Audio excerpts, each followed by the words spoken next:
айтқаның құрметті өлдің әрқайсыңа өзінше жақындық, өзінше мынандай жылылық, например. Әрқайсының тілін тауып, әрқайсының көңілін тапқан адамда қандай. Бибігүл жарым.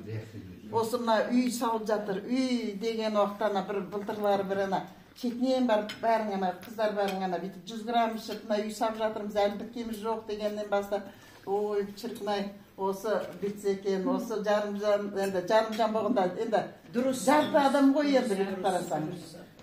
Алла қолдаса екен, осы бітіріп алса екен, баласымен бірге айтөлеп деп септеп. Сондай бір тілеп жатсақ тұрсақ, осының тілеуін тілеп отырдық. Әрдайым осы мына үйіңнің тірегі, мақсатың өзің бір-біріңе тірек болып, сондай бір мынандай үй, мына қыздар айтқандай әрқайсының қолынан келе бермейді. Осы енді құтты үй болып, сондай бір осы үйден өсіп өніп, мақсатыңның қызығын көріп, өбірлі-шүбірлі болып, немерелі, одан шөберелі болып, әрқайсының несіне мына оға дейін көше нөмір түсетін шығар. Келіп шапқылап, осы үйде шапқылап жата берейік.